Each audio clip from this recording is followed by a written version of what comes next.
Captain Picard. Priority 1 message from Starfleet coming in on secured channel. My Readier Room.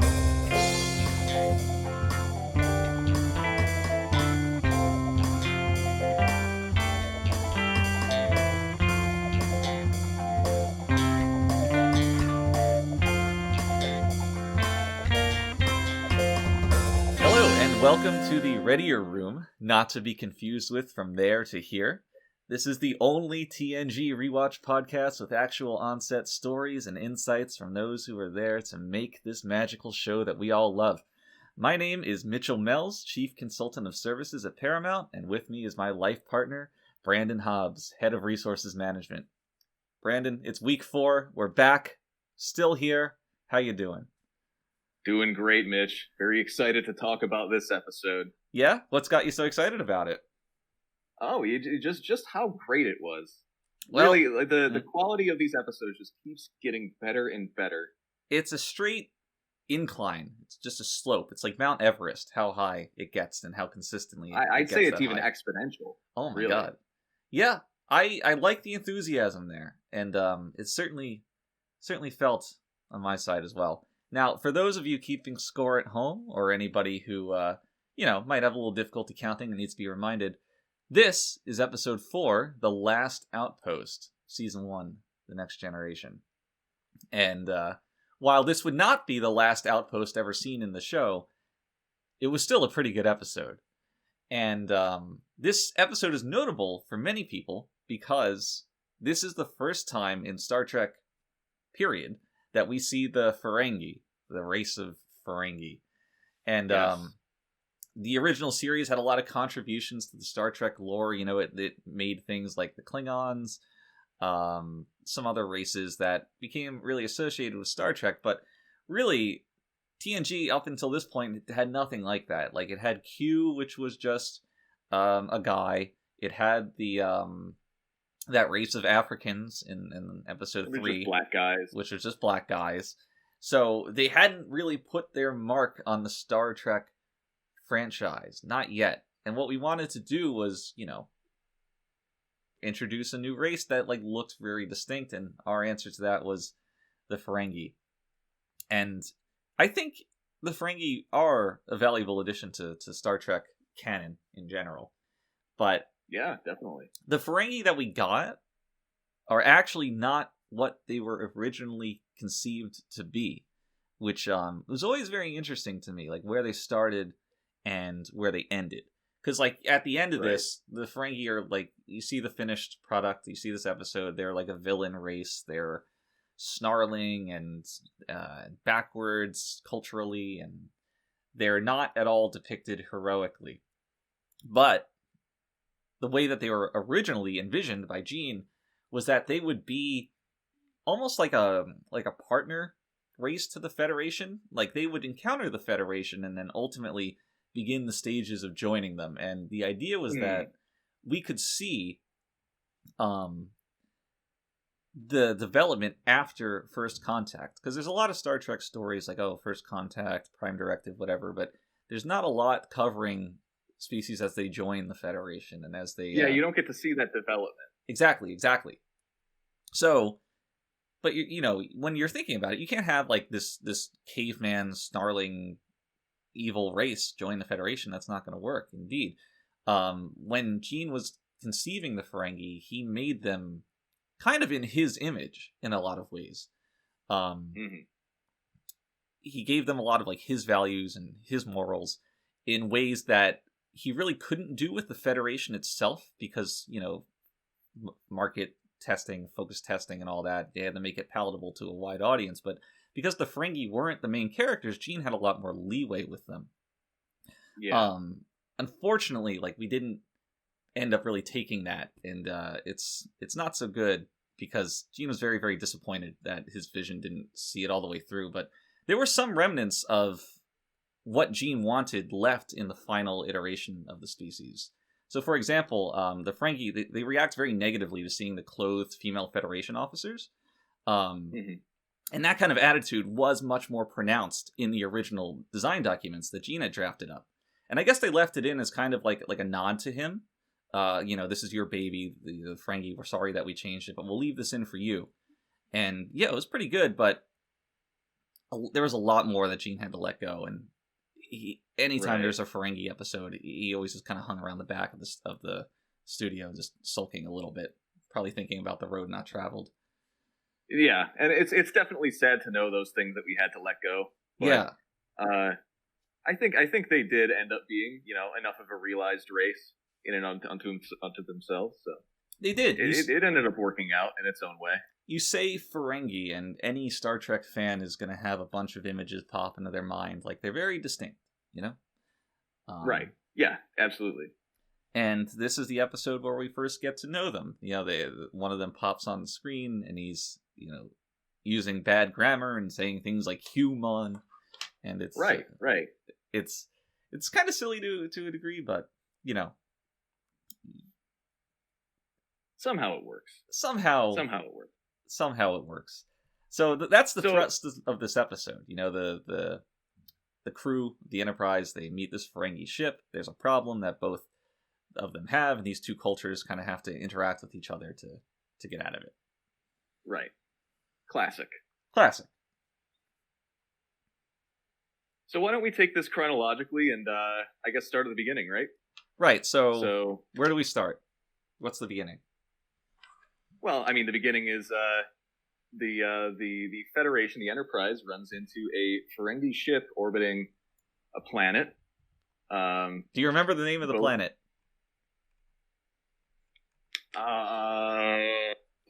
No. Yeah, me neither.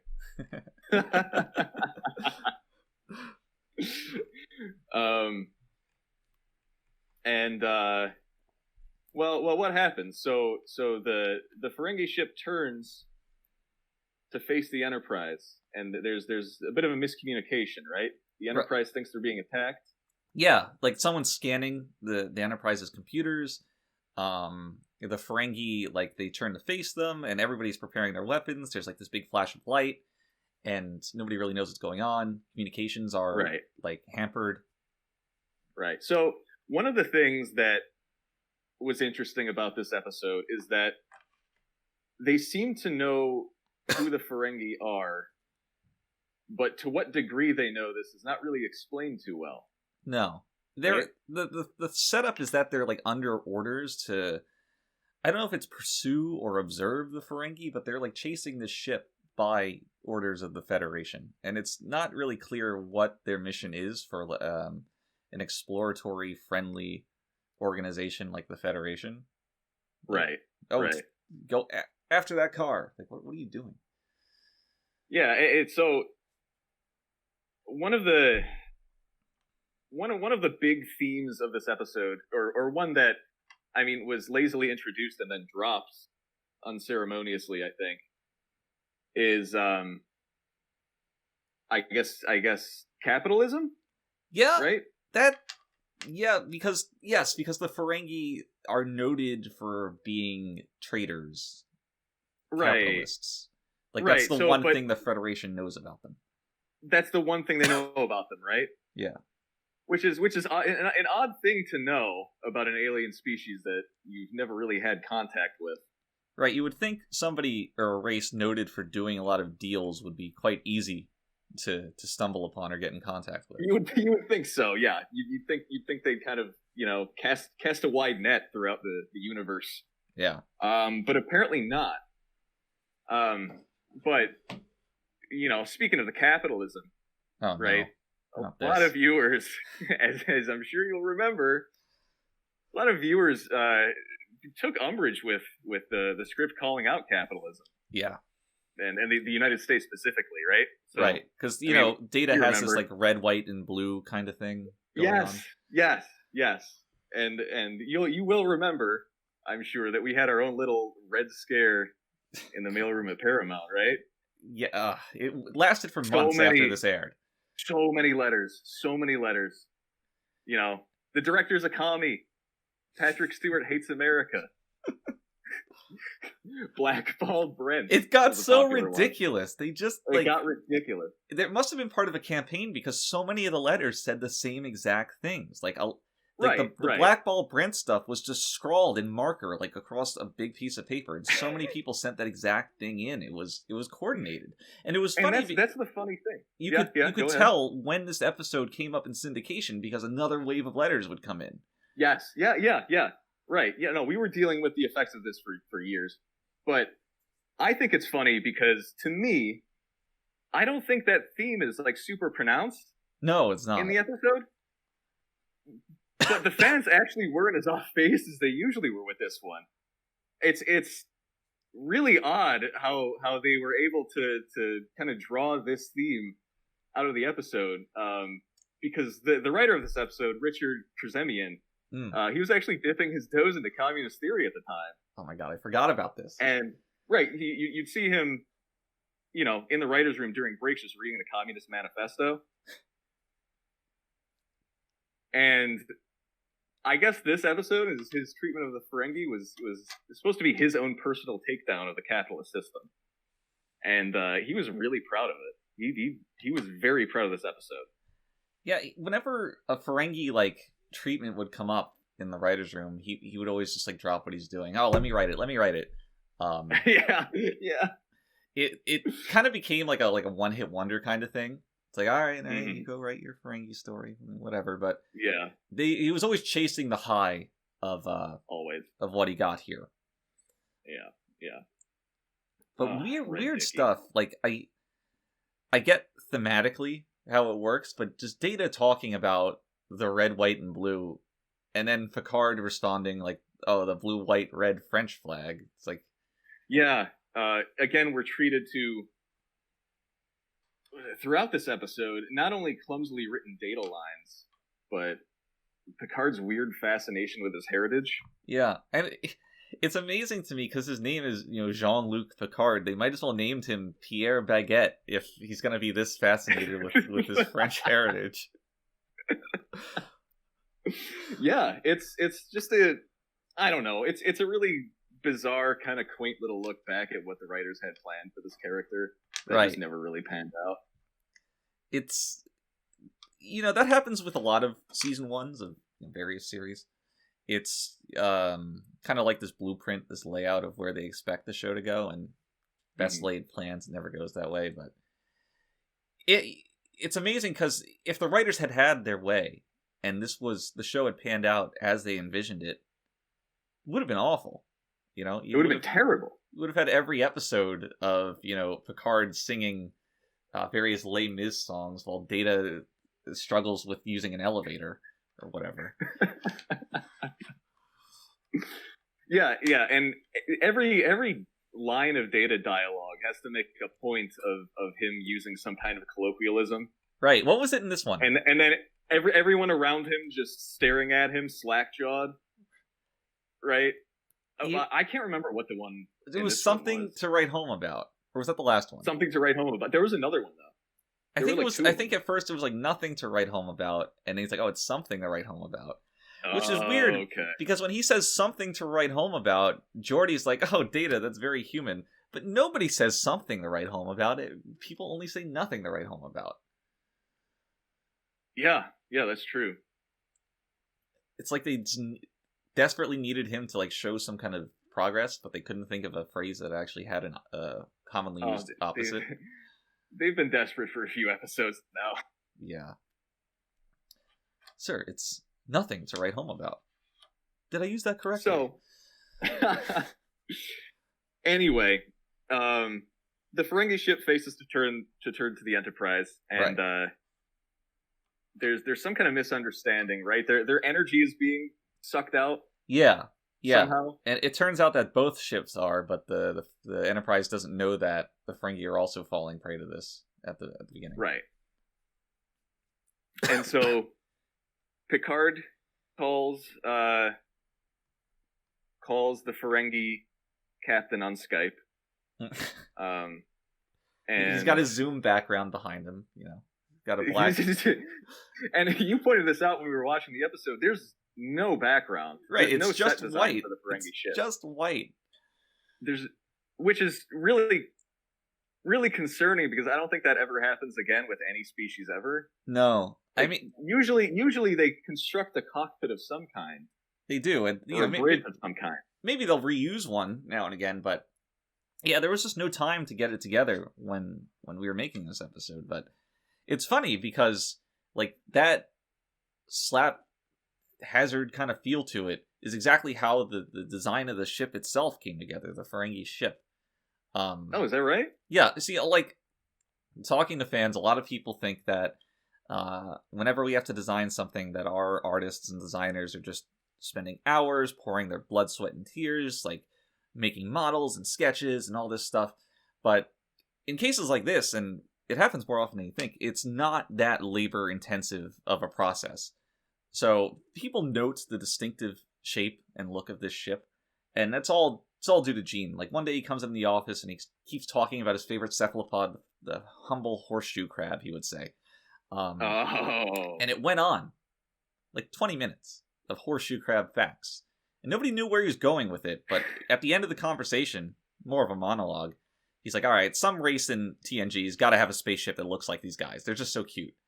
And, he went to the artist, told him that. Next day, they whipped up the most bare-bones, basic horseshoe crab-like design of a spaceship, and we had it ready to go for a special effects team in the next week.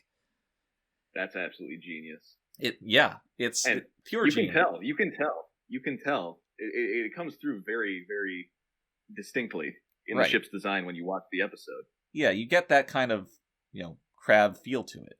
But I think that's part of why on the communication screen that there's no cockpit when you're seeing it, because like nobody really put any thought into this ship, like on a structural level. It's like, what does the inside look like? I don't know. It's a horseshoe crab. So, and when it came time to shoot, so we were left with a white background. Nobody had solved that, had cracked that nut. So it's just a white background, and hope nobody notices. Right. When you're early, when you're early on in the series, and we haven't seen a lot of alien spaceships yet, people might think, "Oh, this is the standard. It's not a big problem." But if we had pulled this season 7, season 6, wouldn't have heard the end of it. Oh, definitely. But anyway, so the two ships are communing. Flash a light. Communications issue. But also drain. very weird that the Ferengi captain is like extremely zoomed in. Yes. Whenever you see like them communicating with another ship, it's you see like the whole view of the bridge, right? Yeah, it's very static too. Right. Whereas it's almost like a dream sequence, the way the Ferengi guy is shot. He's in this white background with harsh lighting and everything's kind of fuzzy. It's just very strange to look at. And I would recommend anybody go watch that scene and just focus on the communication screen because it's so weird. And it's very unsettling. It is. And it's only further... Okay, so I got to talk about this. I hate this. It's only further exacerbated by the way the Ferengi talk.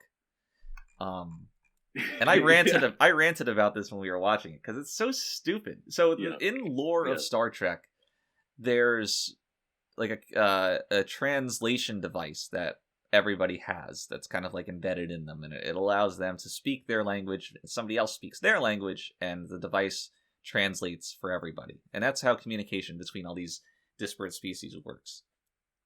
But when we meet the Ferengi here, they're just using like terrible English grammar, like cavemen, like why you break ship or whatever. He's like Picard Captain instead of Captain Picard. And it just doesn't make any sense because it's not their second language that they're speaking. It's not like they're attempting to speak English. They should be speaking Ferengi-ese, whatever their language is.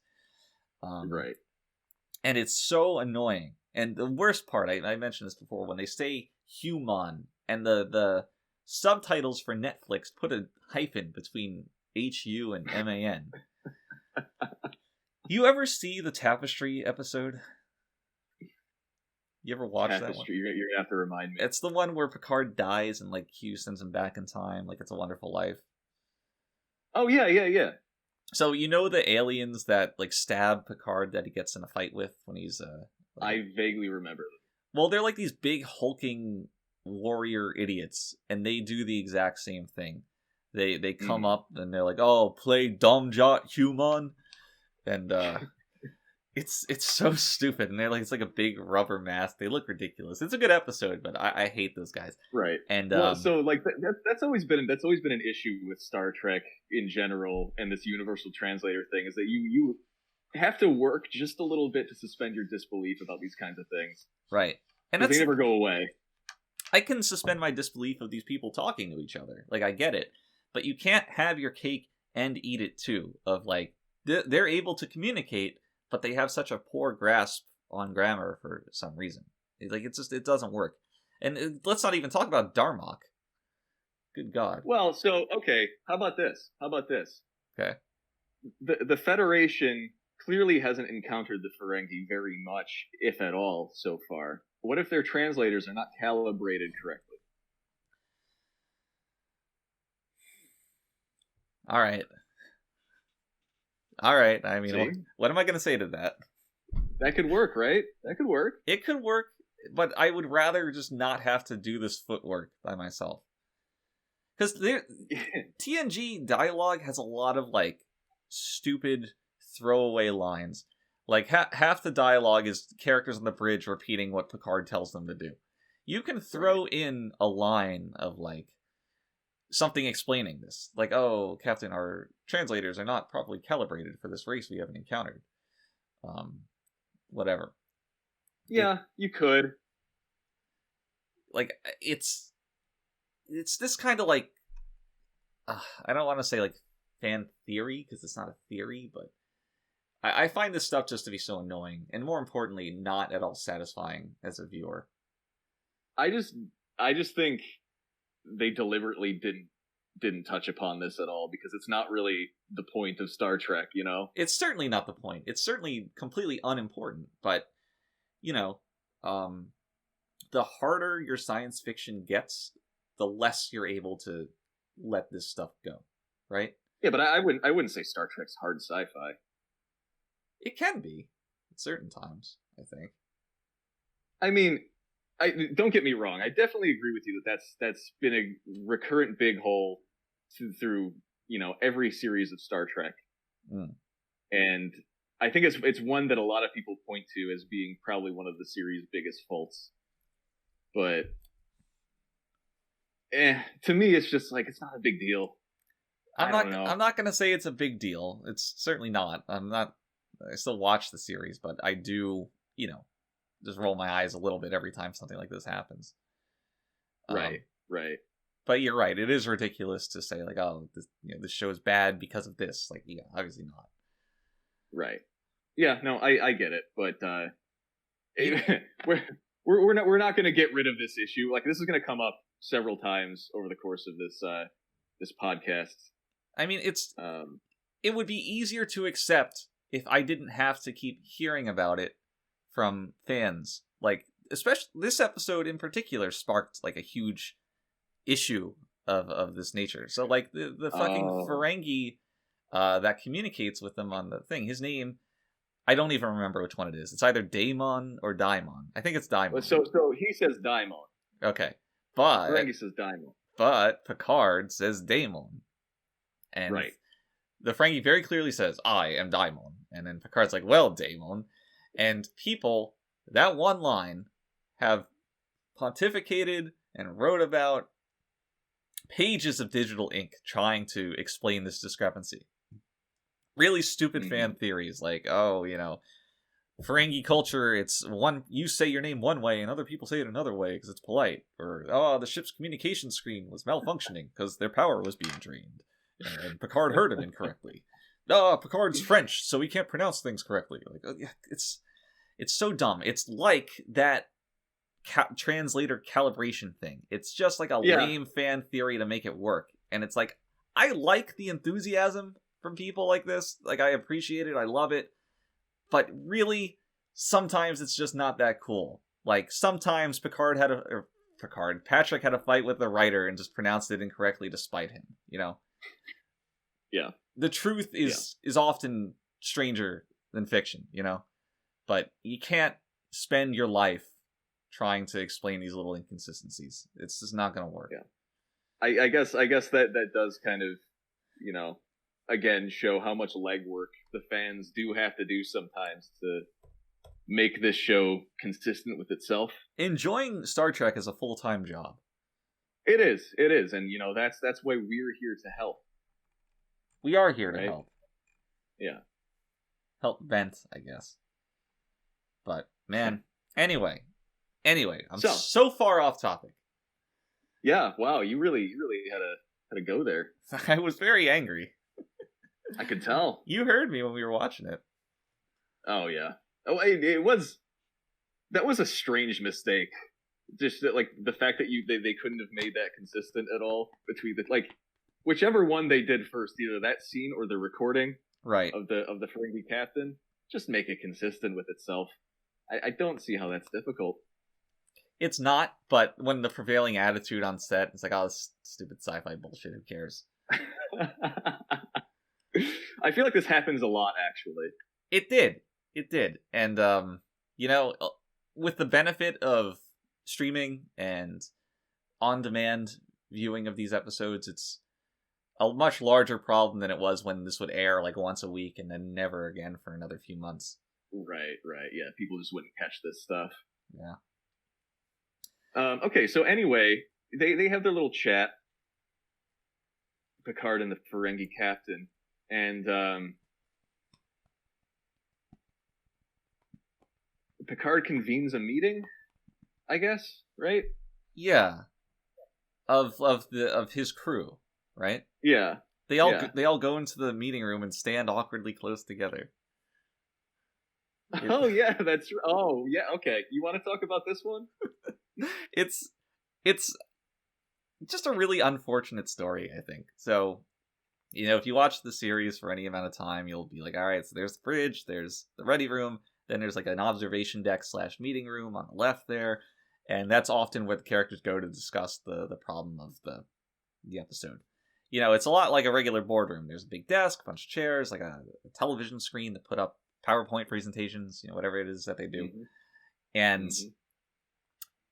except in this episode where they go in and all the characters are just huddled together in some tight shot with just standing there, and the camera's really pulled in on them. Yeah, and we never see a shot like this again. And the reason is we just didn't have the furniture there for everybody to sit and have a wide shot. Gene had loaned it to the lot next door because they were, that soap opera needed some kind of new set. So we're like, oh, just use our furniture. We're not using it. But, a last minute rewrite, we had to use that room. We had to find a way to use it. And thus we get this really awkward tight shot of the characters within a foot of each other's faces, all discussing this Ferengi issue. And if you pull your mind's eye out and just picture a group of 6 people walking into a huge room, standing in a huddle right by the door, and then leaving, it's hilarious, I think. It is.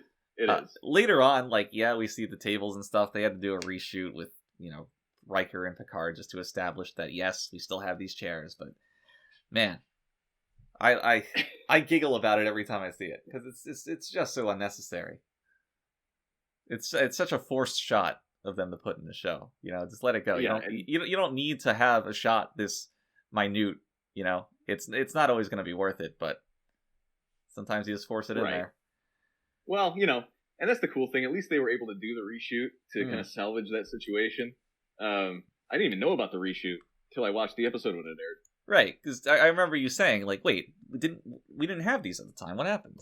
Right. It was a whole thing. It was a whole debacle, really. Yeah. And it really just goes to show that that opera being filmed next door. Sometimes we actually took advantage of it to great extent, but at other times it was really quite a hindrance. They took advantage of us. Yeah. Well, I guess it was kind of a symbiotic relationship then, wasn't it? Yeah, symbiote circle. So, that's just show business, though. A bunch of parasites leeching off of one another. Right.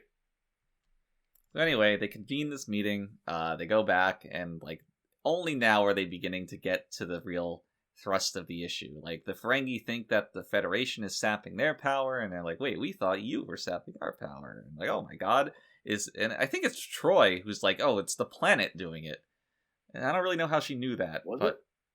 I think it was. I remember Troy Yeah, said something, and we're like, "Why come to is the think of it, I don't therapist remember. coming up with this?" I don't remember how they figured this out, that it was the planet. But yeah, anyway, whatever. I mean, Troy's powers are always vague. Right. They work when they need to. They don't work when they need to. You know. Yeah.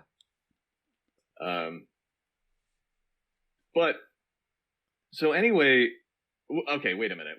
I might have things chronologically mixed up. When do the Chinese finger traps come in? Oh, no. Don't do this. So this is another time where they convene a meeting, and this one is just with like Picard, Data, maybe Riker. So they go have their meeting. They're all sitting at a table, and Data's telling them about like the power issue, I believe, like of how their power is being drained, or maybe about the planet or something. Mm-hmm. But while he's he's talking about something completely unrelated. Yeah. While he's doing that, he's just playing with a Chinese finger trap. And now, astute viewers will be like, okay, let me think about this. A Chinese finger trap, if you try to pull it away, it'll only lock you in tighter. And so you need to bring your fingers closer, and then they can come out. And we have these two races that don't really see eye to eye. And they both have the same problem. So maybe they're going to have to work together, and the finger trap is an extended visual metaphor. No. It's funny because it almost works. Yeah, you would think that. And up until like the very end of the resolution of the conflict, is that a possibility, you know? Yeah. But it just doesn't go that way at all. And that's not at all why the finger traps are in the episode.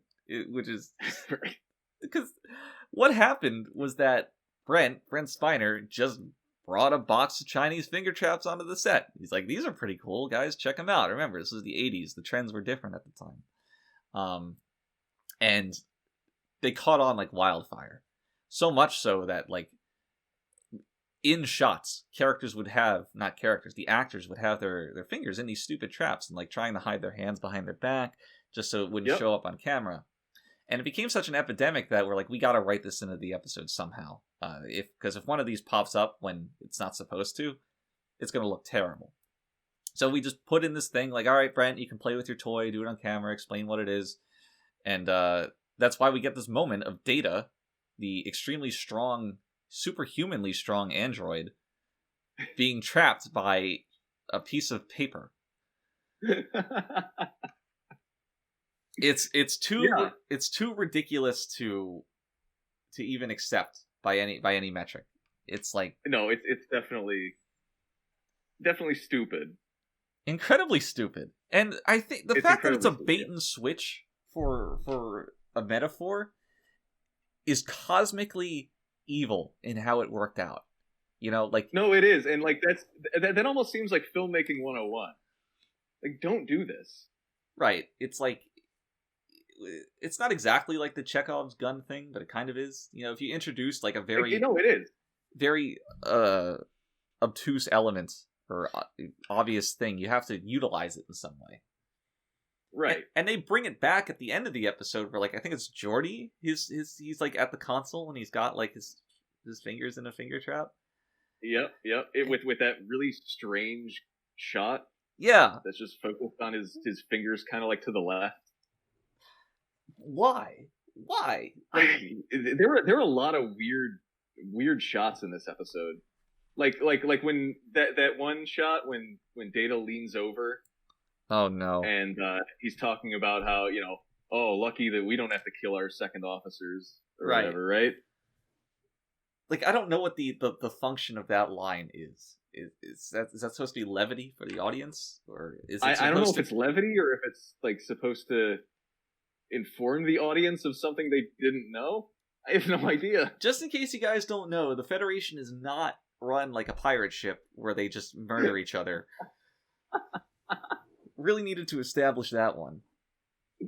Yeah, and well, anyway, getting back to the Chinese finger traps, this really created an issue in terms of like suspension of disbelief, right? Because we're supposed to accept that Chinese finger traps are popular on a starship, right, several hundred years into the future.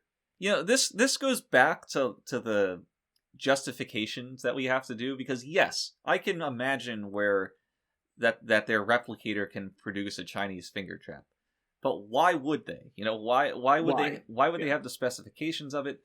Why would anybody ask for one? I can't remember the last time I saw a Chinese finger trap in my life. Right. It's just So it's so banal that why would these even come up? Why would these even be in there? I mean, obviously we know why they're in there, but the fact that they thought that this would be an acceptable solution is just wild to me. get this. It's like, all right, you want to make the rationale that Data's studying humanity, and thus he's gonna explore some relics of humanity. It's like, what makes a Chinese finger trap so special? It's like he's studying it. And it's like, all right, it's a toy. I'm done. Is it even Chinese? Well, that's an excellent question. That might be just some good old fashioned racism. It could be. Well, I mean, that would fit right in, wouldn't it? It would. It's a good observation. But so eventually they come to some kind of terms with the Ferengi captain. They're supposed to cooperate, right? Yeah. And they go down to the planet. Who goes down to the planet? It's Worf, Riker, Geordi, Yar, and Data. And Data, basically everyone.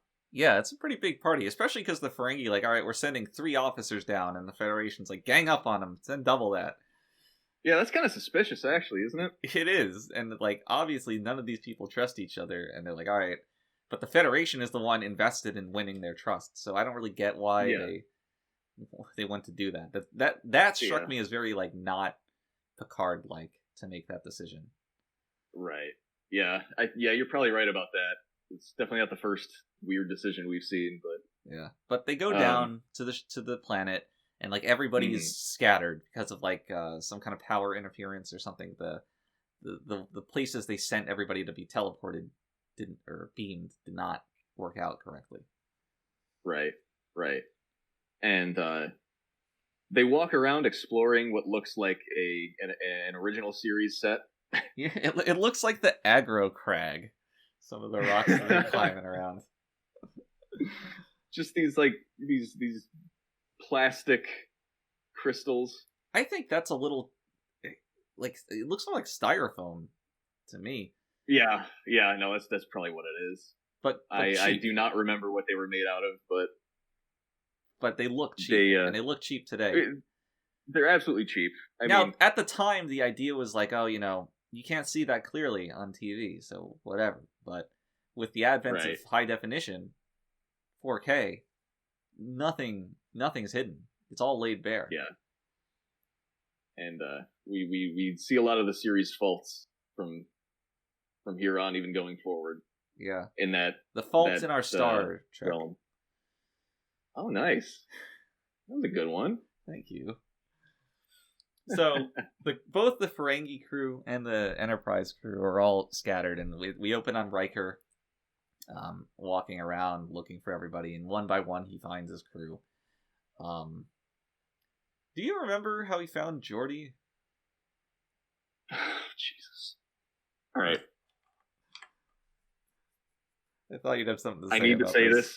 I need to say this. Okay, to all the fans listening. All right, we know. We get it. All right. Right. The racial allegory of Geordi, quote, hanging and getting whipped by the wealthy capitalists. You're not being clever. You're the billionth person to write in and yell at us about it. We got enough of that from Dateline. But screw it. I'd do it again. Sometimes networks need challenging programming, right? We're not here to spoon feed you the same feel-good morals that you were getting on the Cosby Show. TNG was not a cookie-cutter program, right? It often took risks like this, That's one of the things we were most proud of. It was unfortunate that we aired directly after Roots, but I think that only hammered the message home more. No, honestly, it was the perfect decision. And if they wanted to not be challenged in this kind of way, maybe the fans should have just stuck with the original series. I'm sorry. Just, man. I know you get heated up about this. The amount of mail we got for, we were talking about the amount of mail we got from the anti-capitalist messages, but this, they compounded on one another. Just so sick of it. Just so sick of seeing those letters, man. It was a very controversial episode. It was. People in the mailroom got hired and quit very rapid succession. It was just too much for them. There was a lot of turnover. We had a bit of a hiring crisis. You ever see I think it's Miracle on 34th Street, where Santa Claus is on trial and they bring in all these bags of letters to Santa Claus into the courtroom. It's like a bunch of guys carrying big sacks of letters. Oh, it's not a very good movie, so don't worry about it. But if you're familiar with that visual, that's what the mailroom was like. Just bags and bags and bags of letters, between Blackball, Brent, and you racists. It never ended. It was bad. But anyway, let me digress. Get off this topic. Cool myself down a little bit. Riker finds his crew, right? He does. He doesn't get lost there and die. He does find the crew. Right. He does find the crew. And they all get jumped by the Ferengi at that point after they find Geordi. Everybody right? But Yar, I believe. Yeah, because Yar, he hadn't found Yar yet. She was kind of off doing her own thing. And then, so they're taking so long because they got jumped by the Ferengi, and we're cutting back to the Enterprise now, right? And yeah, we're seeing everyone in that little room huddled together with blankets and stuff because their energy's gone. Right. They're losing their life support systems. Mm-hmm. And surprisingly, Wesley does not make an appearance. He's only mentioned by name. Yeah, because they were like, "Oh, we should." The discussion was whether or not to mercy kill Wesley, so he wouldn't have to freeze to death. Right. And it's Crusher, Dr. Crusher, not Wesley, and Picard. They're treating all the people on the Enterprise. Picard's trying to motivate them, whatever. Crusher's giving them blankets.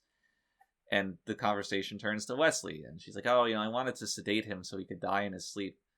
And Picard's like, "No, he should face death head on." And then Crusher fires back with "Oh, that's a very male perspective."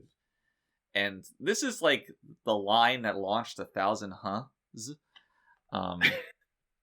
And it I get it. It's supposed to be this counterweight to the chauvinism of the Ferengi, but really, it just ended up with Crusher looking like a huge bitch. Yeah, it felt like a complete non sequitur. It did, because the way it worked in the episode.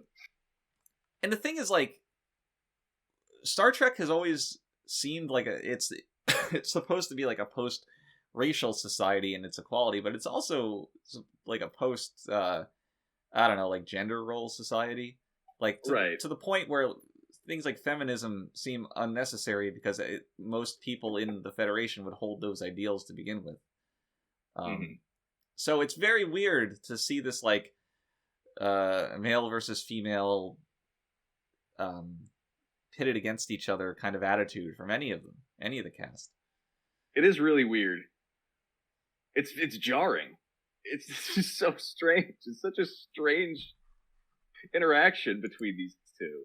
And they're friends, too. So for one of them to just, bite the head off the other. Yeah, more than friends. They're more than friends. Yeah, where was this, male attitude criticism when she was begging Picard to jump her bones in the Readier Room? Well, and see, maybe the Readier Room, nice. Thank you.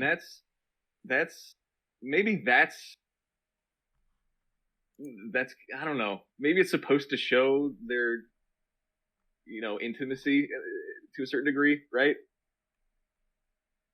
I guess. If because she is taking a shot at the captain, and you wouldn't do that if you weren't close to her. Right. If we're making excuses for this line, maybe that's what it's supposed to do, but it feels very out of place in the moment. It could have been a bit of male guilt on the part of the writer. It's could have been. Men do act like this. We're so men. Yeah, he was after all a communist. Right. So it makes sense that he would also be in line with kind of more progressive, leftist, feminist ideals. Yeah, absolutely. Huh, that's a good point. If he was, that never made it into any of his boastings about how this episode came out. Very true. So, this cuts back to the planet. Yar shows up and apprehends the Ferengi. Kind of like, oh, I have the phaser. And like, oh god, what do we do? And it reaches this weird part where like they're both firing at each other. Like the Enterprise crew shoots some phaser blasts at the Ferengi. The Ferengi like use their electric whips at the Enterprise crew. Yep. And all of their shots are like ricocheting and flying around, and nobody can hit anything because of like the energy structure of the atmosphere or whatever. And it's weird that happens when just moments ago the Ferengi successfully fired upon the Enterprise crew. But yeah, so and here's the thing. They actually do address this though. Do they? They say I may be paraphrasing a bit, but I think Yar says something has changed. Oh my god. Okay. Because they themselves note that, oh, they were just whipping us before and now they can't whip us. And then Yar says that means something has changed. All right, good call. I made the point earlier that in all the extraneous dialogue of the show that they should slip in some small explanations, and that's really what I want. So good beats. Good. I cannot complain. Is it though? It almost feels so cheap. Something has changed. Oh, it's certainly cheap, but I can at least accept some attempt at a rationalization. Especially like, you can put some more pieces together when like this omnipotent like being shows up immediately after. It's like, all right, this guy does seem like he'd have the power to change something. Yeah, and so let's talk about him because What was his name? So, Morlock? Merlin? Some wizard name? Yeah. Some wizard name, I guess. So he was supposed to be... Was he artificial? I don't know. So he first shows up like the Wizard of Oz, like a big floating face, or what's the guy from Power Rangers? The big floating head on Power Rangers? Why would you think I have ever watched Power Rangers? Okay, well, anyway, like that. Do you have something you want to tell us? No. What, you watch Power Rangers with your grandkids? No. Moving on. So he's like this big floating head of energy that coalesces into like this form of like a progressive rock band's keyboardist or a wizard. We're not really sure what he's supposed to look like. That's a great description. The makeup's terrible. It is, and the outfit's terrible. The prop that he's holding is terrible. It's clearly a young guy made up to look like an old guy. Do you ever see those episodes where Brent Spiner plays Data's creator? Yes, yeah. Mm-hmm. It's kind of like a much worse version of that, and that wasn't like all that great to begin with. Yeah. So, yeah, and so this guy shows up, looks like he owns a comic book store, and he starts like lecturing these guys, like both races, the Ferengi and the Enterprise are all, they're barbarians, they're fighting, and despite the fact that he shows up with a weapon, and then he does like some Blinks the Time Cat fast forward shenanigans. Yeah. Oh man, that was dreadful. That was so bad looking. It was really, really bad, and they've done this before. Remember in the Naked Now when Data's like trying to put those microchips back in place? They loved speeding up footage. They loved it, and it never looked right. And I don't think this really ever happens past the first season, this kind of thing. I don't think it does either. They do the better job of visually conveying like speed. Usually they'll just do like cutaways rather than focusing on it with like a extended fast forwarded shot. But anyway, and like he's one of many seemingly omnipotent beings that the Enterprise encounters over its long voyage. Mm-hmm. Actually, he's not the first, because they already encountered Q. Yeah. Somehow he's the least believable. Yes. It's just... I think part of it is his look. part of it is how he talks to Riker, the conversation that they have at the end, where he's. Well, I think the most of it is just the context in which he shows up. It's like he's supposed to be a remnant of some ancient empire, right? And so the conflict here is we have the Ferengi and the Enterprise crew facing down this. I hesitate to call him a god because he almost seems like he was just made to guard the door. He might be like god right? of that planet rather than like an intergalactic, omniscient being. Right. But to me, he was made to guard the door to something, like to the city or something. Like that's the impression that I got. He's just some like low level like AI or something. But they don't expand upon this at all. We're just supposed to accept that he exists as he is and can control the entire planet somehow. Right. And because he's the one responsible for the thing in space with their ships. Right. Despite being akin to a god, he refuses to accept that the Empire has been destroyed and that, millions of years have passed. And this is the core conflict here, is that this omnipotent, possibly omniscient being is just being stupid. Right, because Data is giving him the exact information. And so go ahead. The Ferengi and the Enterprise crew take turns talking to the guy, trying to convince. Well, it's mostly the Ferengi trying to convince this guy that the Enterprise crew, or humans in general, are untrustworthy, right? Mm. And first I have to talk about the Ferengi. Okay. And I mean, you'll see this when you watch the episode, right? They were given this direction to like dance around like monkeys, right? Yeah, they could never stop moving. If you've ever seen The Wizard of Oz and like the way that those flying monkeys kind of hobbled around the set there, it's almost exactly like that. It's almost, yeah. So they're climbing on stuff, flailing their arms around, and I really feel bad for them because filming was so brutal on them. It was a long day. Yeah, every take.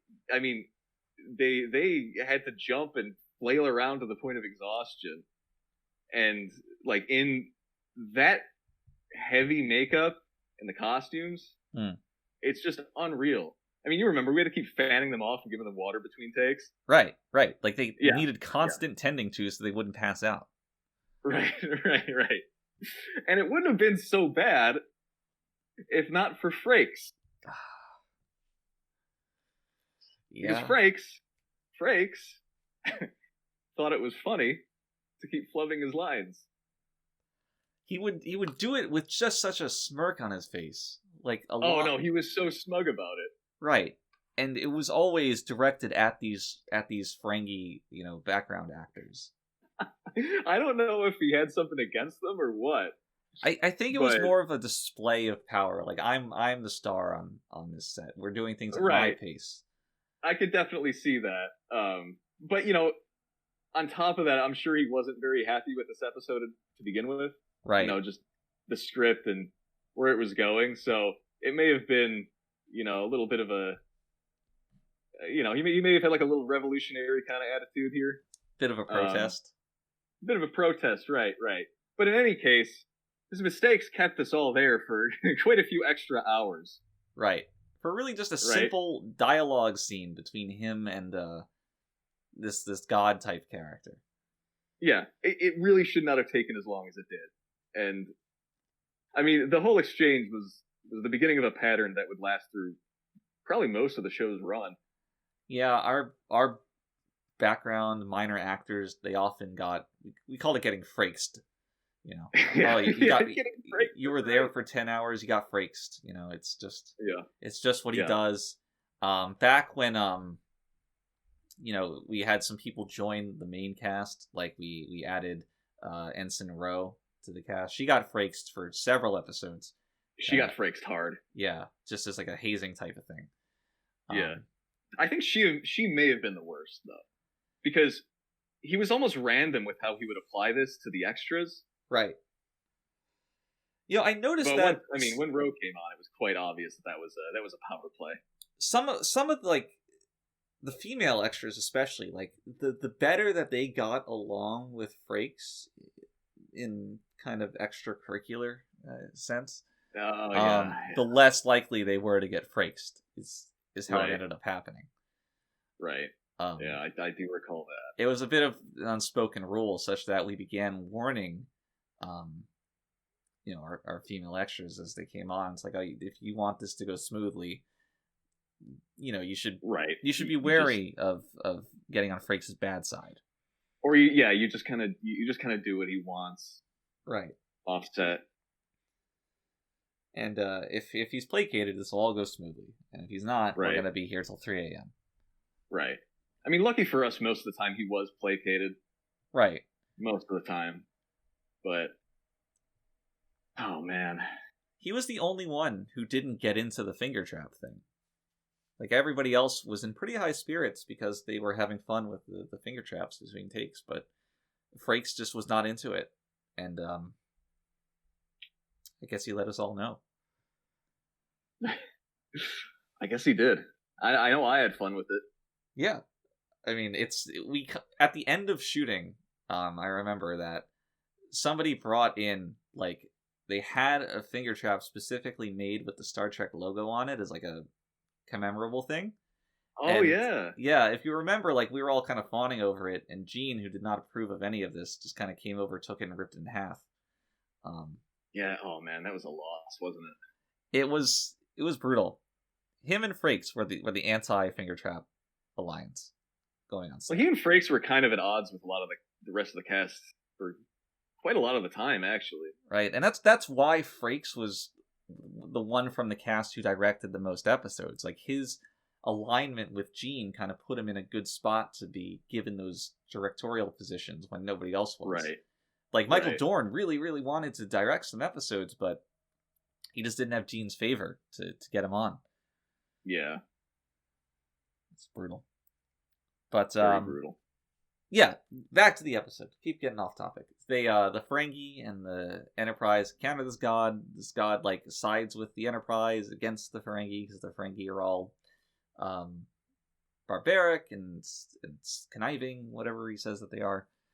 And then the episode kind of ends. Well, okay, no. You glossed over a very important bit of this conflict, Oh, yeah? where first the quote god decides to kill them all, Oh, yes, and he did. challenges Riker to the duel where we get that sped up footage, and then Riker just recites some kind of platitude to him. He does. And all is resolved. Yeah, like, he rushes at him with this very, very fast attack at incredibly high speed, and Riker just stands there because, like, I'm not going to be intimidated, and I'm also not going to fight you. And he's like, there's nothing to fear but fear itself. Yes. And the alien's just like, oh, what an interesting concept. And then he starts quoting Sun Tzu, Art of War. Yep. He's like, what was it? What was the quote from that? It's like, if you know yourself and you know your enemy, you'll never lose, or something like that. Something like that. And the god's like, what an interesting way of thinking. Yeah. And so somehow this just resolves everything. He lets everyone go, and that's the end of the episode. That's it. That's how it gets resolved. Great episode. Great episode. Astounding. I think in terms of conflict, this has probably the worst payoff so far. I think it does, because the thing is, though, that this episode's very clearly written in a way that the conflict is not, like, the engrossing part of the episode. There's so much time spent on the ship, like, pondering the situation, the Ferengi, what to do, that, like, that is supposed to be where the intrigue is. Like, this strange race, strange situation, what do we do? But a lot of it is just not captivating at all. It's not, no. They don't do a good job of it. And by the time that they do go to the planet, it's not really... That's, like, where the episode finally seems like it's beginning, because it was such a slow starter. And obviously there's not a lot of payoff there either, because there's not really supposed to be. We're already supposed to be engrossed in it, we're just not. And yeah, so it feels like a 10-minute episode in a way, because the 30 minutes leading before it are just so nothing. Nothing happens, yeah. Right. And there really is no intrigue, because we're introduced to the Ferengi pretty early on in the episode, I think, if I recall. It's one of the... I think the captain's log at the beginning is like, we're pursuing the Ferengi. Like, we're pursuing this ship. And like a few minutes later, it's like there. Not only do they already kind of know who they are, we are introduced to the Ferengi pretty quickly. So we already kind of get a handle on them by the time they have the call. Right. And we see the guy in front of the white background. So yeah, there's really not that much intrigue here. It's just really just such a nothing episode. I mean, and over the course of the episode, you don't learn all that much about the Ferengi. Like, as soon as a few lines of dialogue are exchanged on the communications channel, you know everything you need to know. You know they like gold. You know they like gold. They got these sharp teeth. They're communicating like cavemen. They're hostile. And that's it. That's all you need to know for this episode, and nothing else is revealed. Nothing else is expanded upon. Yeah, that's all you get to know. Yeah. So, I think that's the biggest failure of this episode, like the mishandling of what could have been a tense moment with a new race. But instead, it's just very, very boring talks about nothing. Yeah, and you know, and you can see where you can see why the Borg ultimately replaced them, right, as the antagonists of the series. The Borg are threatening. The Borg are unknowable, and the Borg are interesting. The Ferengi are just... Oh my god, the Ferengi are just comical. Right. And like, we were talking about the way those actors were directed to move on the set. It's like, you can't have like a threatening race that bumbles around like literal monkeys. It just doesn't work. Right. Have you ever seen the episode with like that really dumb race of aliens that the Enterprise encounters? They're like... Probably. So they're like really fat and really dumb, and what they do is they like pretend to be more helpless than they are, because they're really stupid, but they do have weapons, and they're like, oh, you know, Geordi, come help us fix our ship. We're too dumb. We don't know what to do. Oh, yes, yeah. Yeah, it's like, imagine if they had tried to make that race into like a seriously threatening villain. Yeah, it kind of hits the same. Right, it just doesn't work. I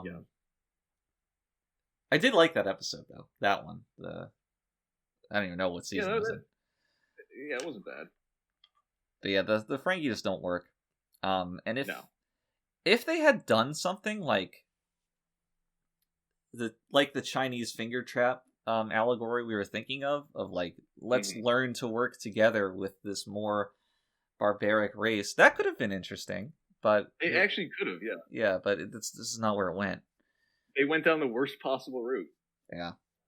I mean, all in favor of making these guys the antagonists, but again, just the way they're portrayed just does not work at all. So, and so at the end of the conflict, the God guy is like, "Oh, should I kill these Ferengi?" And Riker's like, "No, you know, they won't learn anything that way. Let them live." And you can't have your first run-in with a villain be with you having like sparing them. Yeah, you have such a unilateral, clearly decided victory over them that you would not feel bad. You'll feel threatened encountering them again. Compare that to the first time they met the Borg, where the Enterprise had to run away and barely escaped. And that was terrifying. Yeah, because it ends with them knowing, like, okay, now the Borg know that we're out here, now they're coming for us, and we don't have a plan, and that's the end of the episode. Like, that's a completely different tone. Yeah. Baby. Well, yep. Do you have anything else? Any final thoughts on the Last Outpost?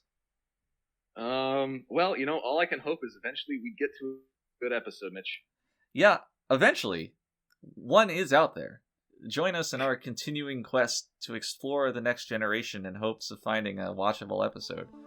But until we find it, everybody, stay readier. troublesome little man-child.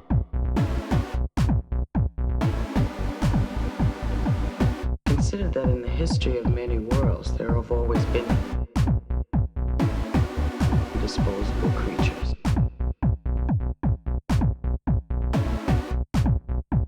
Do you consider yourself superior to us?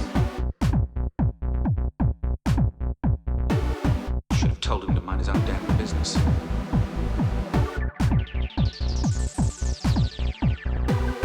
But I stroked the beard thusly. Do I not appear more intellectual? Computer! Freeze program. It's not a promising beginning.